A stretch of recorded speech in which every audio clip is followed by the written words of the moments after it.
6 horas e 28 minutos, notícias do esporte com o Felipe Melo conosco aqui no Pulo do Gato. Bom dia, Felipe. Tudo bem, Pedro? Bom dia para você, para Silvânia, para todo mundo que acompanha o Pulo do Gato. Temos já um campeão, pelo menos do primeiro turno do Campeonato Brasileiro, que é o Botafogo.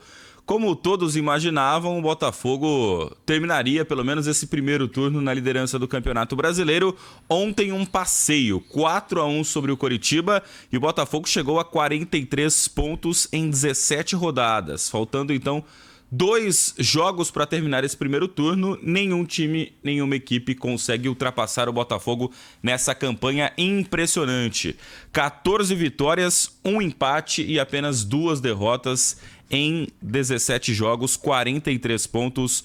Hoje o Botafogo tem 12 pontos de vantagem para o vice-líder Flamengo e Palmeiras, né? Palmeiras e Flamengo têm a mesma pontuação, 31 pontos. O Grêmio com 30 pontos é o quarto colocado, mas com um jogo a menos pode chegar a 33 se vencer a sua partida. Neste final de semana, Botafogo e Palmeiras sobraram, né? Porque o Palmeiras também ontem derrotou o América Mineiro por 4-1 no Campeonato Brasileiro. Tivemos ainda a vitória do Fluminense sobre o Santos por 1-0. Um grande jogo na Arena da Baixada, na Liga Arena agora, né? O Atlético Paranaense empatou com o Cruzeiro por 3-3 num jogaço mesmo.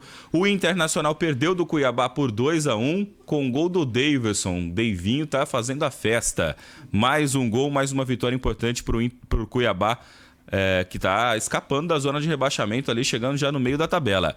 Já o Vasco da Gama perdeu do Corinthians e se afundou na lanterna do Campeonato Brasileiro. 3-1 pro Timão, que vem numa recuperação impressionante com o técnico Vanderlei Luxemburgo. Quem também está fazendo uma grande campanha no Campeonato Brasileiro é o Bragantino, que derrotou fora de casa o Fortaleza por 3-0.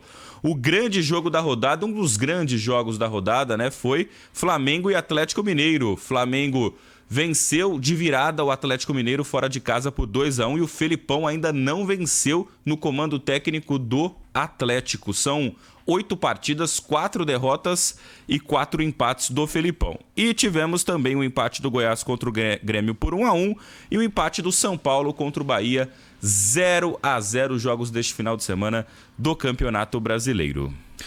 O técnico do Corinthians, Vanderlei Luxemburgo, teve ontem no apito final, apresentado pelo craque Neto na tela da Band, no fim do domingo, né, Felipe?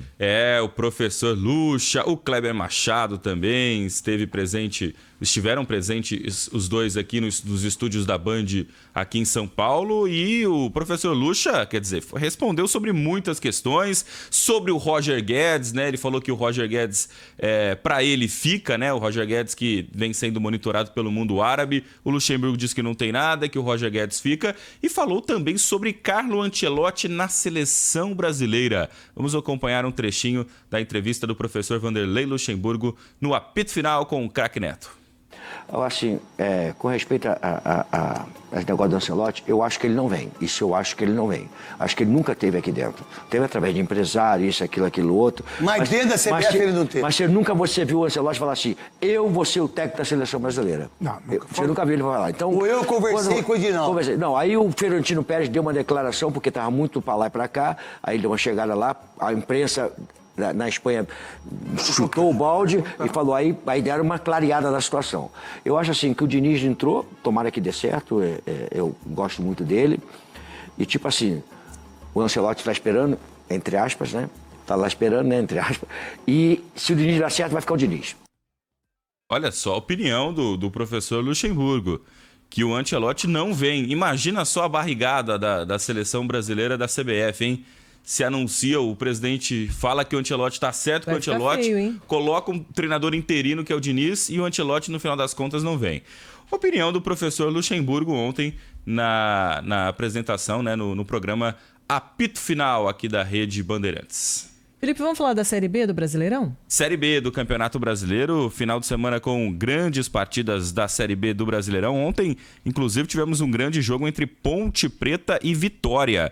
terminou empatado, a Ponte Preta estava vencendo a partida e o Vitória foi lá e buscou o empate, 2-2. Ainda nesse final de semana, tivemos no sábado Mirassol 2, Tombense 0, Criciúma 0, Novo Horizontino 1, Vila Nova e ABC 1-1, o Ituano perdeu em casa para o Avaí por 1-0, o Guarani venceu o Atlético por 1-0 fora de casa.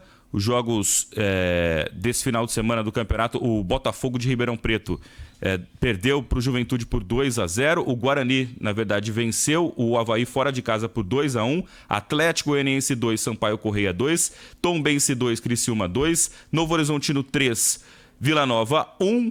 Que mais? A Chapecoense perdeu do Mirassol por 1-0, o Sport Recife na sexta-feira venceu o CRB por 2-0 e Ceará e Ituano empataram em 1-1 os jogos deste final de semana do Campeonato Brasileiro da Série B.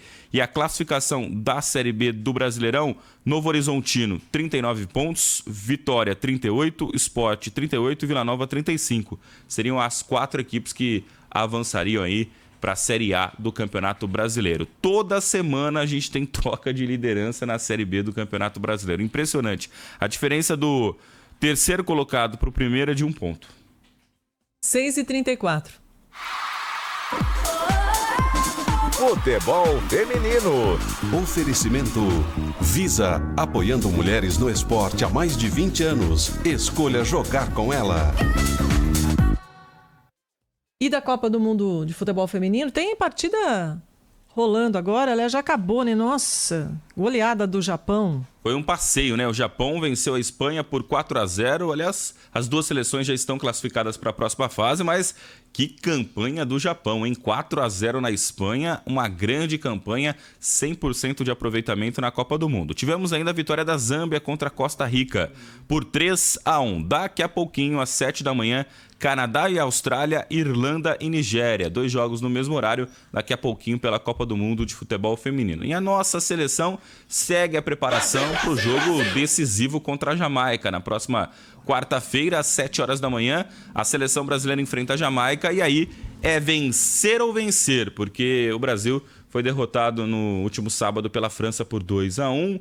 Um jogo difícil para a seleção brasileira, uma exibição muito ruim da nossa seleção, principalmente no primeiro tempo. E agora a seleção depende de uma vitória para avançar de fase na Copa do Mundo feminina. Escolha torcer pelo futebol feminino. Escolha se emocionar. Quando você escolhe pagar com Visa, você escolhe jogar junto com elas. Visa, apoiando mulheres no esporte há mais de 20 anos. 6h36. Felipe, 2 fatos movimentaram também o noticiário no futebol nesse final de semana, né?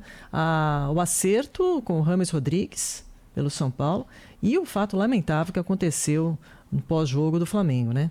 O Flamengo, que ambiente do Flamengo, hein? O Flamengo venceu o Atlético Mineiro fora de casa numa virada e no final do jogo o preparador físico do Flamengo, Pablo Fernandes, agrediu o atacante Pedro com um soco na cara. O Pedro registrou um boletim de ocorrência, publicou nas redes sociais e depois disso tudo, ontem o Flamengo decidiu demitir o preparador físico Pablo Fernandes, que é da comissão fixa do Jorge Sampaoli. E ficou até uma interrogação para saber se o Jorge Sampaoli sairia da equipe com a saída do preparador físico. Mas ontem à noite, uma reunião, ficou definida que o técnico Jorge Sampaoli continua no comando do Flamengo. Então, Sampaoli não sai, apenas o Pablo Fernandes, o preparador físico que agrediu o Pedro, foi demitido do Flamengo. Já o Pedro será punido. Por que ele será punido? Porque ele ele recusou a continuar o aquecimento do jogo. E foi um dos motivos da confusão nos vestiários no final da partida. Então, um ato de indisciplina também do jogador. É claro que não justifica a agressão, é muito pior, mas o jogador cometeu um ato de indisciplina e será punido também pela direção do Flamengo. E quando o James Rodrigues poderá jogar pelo São Paulo? Quando for registrado no BID da CBF, né? O James Rodrigues chegou ontem à noite aqui em São Paulo. Cerca de 150 são paulinos acompanharam a chegada dele no aeroporto de Congonhas.